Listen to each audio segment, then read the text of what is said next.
We all have that picture in our heads when we hear the word caveman, right? It's instant. Club, fur, the whole deal. But how much of that image is actually real? Today, we're going to tear down that stereotype and see what the science really tells us. Look at this guy. You know him. You've seen him in cartoons and commercials, maybe even in a museum. But what if I told you that pretty much everything in this picture is wrong? We're about to swap this old myth for a reality that is, honestly, way more interesting.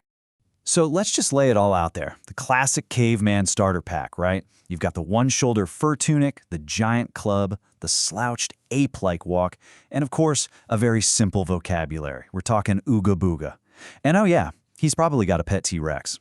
Okay, let's just get this one out of the way immediately. Humans and dinosaurs missed each other by about 65 million years, not even close. But the other stuff? Well, that's where the story gets a little more complicated.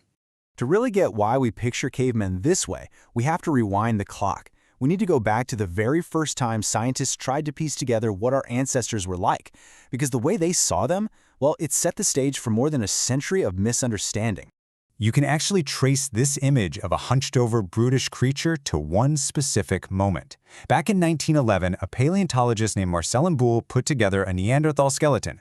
Now here's the catch. The skeleton he was working with was from an old individual who had crippling arthritis. It bent his spine. But Boule, he just assumed that's what they were all like, and boom, he created this iconic but totally wrong image that has stuck with us ever since. Okay, so if they weren't all hunched over brutes, what did they look like? Let's start with maybe the biggest and most persistent myth of all, the idea that cavemen were white. The science tells a completely, and I mean completely different story. Let's just state this plainly right up front, because it's one of the most fundamental corrections we have to make. The whole idea of a white caveman is a modern invention. It is not prehistoric reality. So our species, Homo sapiens, we evolved in Africa.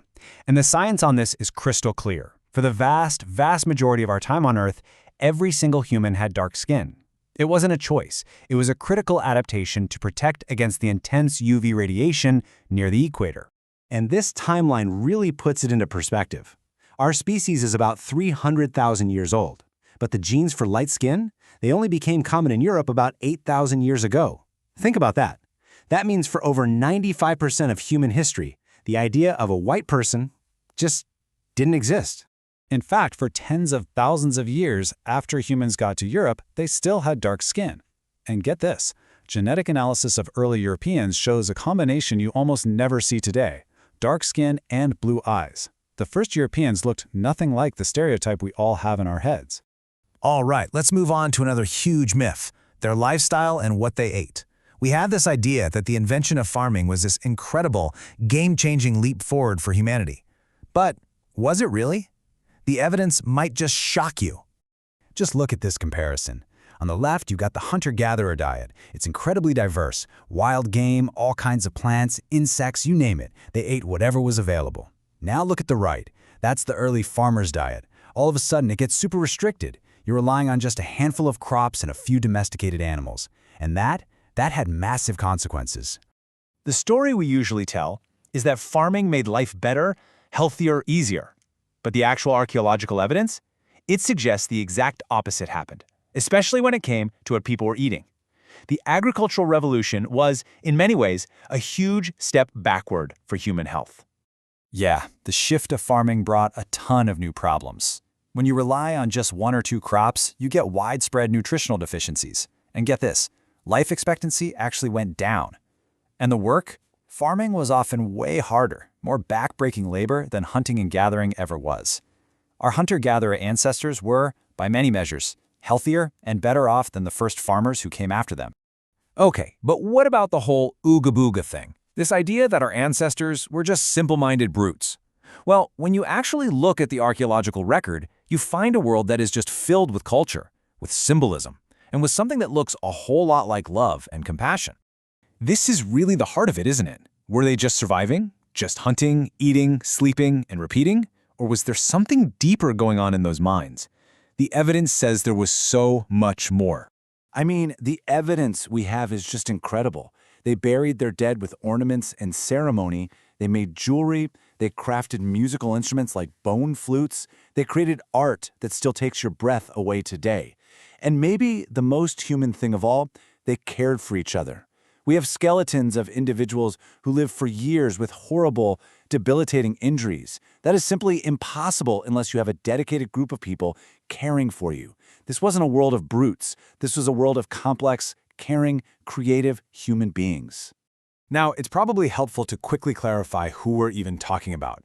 The word caveman gets used to mush together two different groups, Neanderthals and Cro-Magnons. Neanderthals, as you can see, were a separate, shorter, more robust species built for the cold.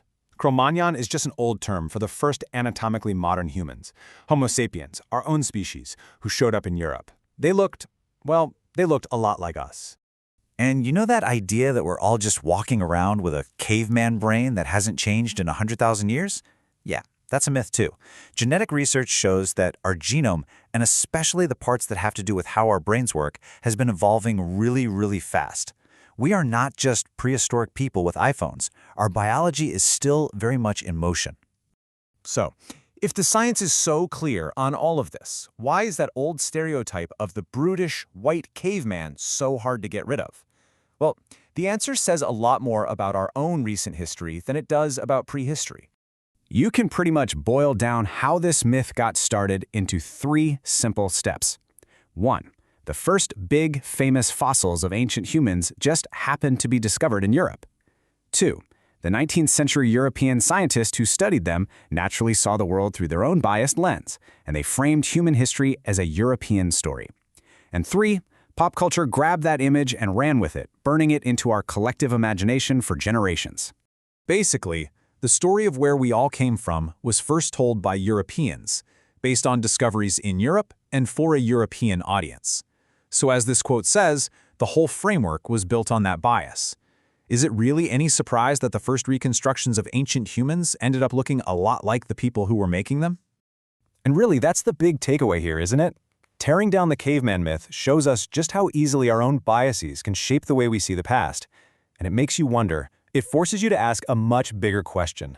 If we got the caveman so wrong, what other parts of our history are just stories we've told ourselves, myths just waiting to be rewritten?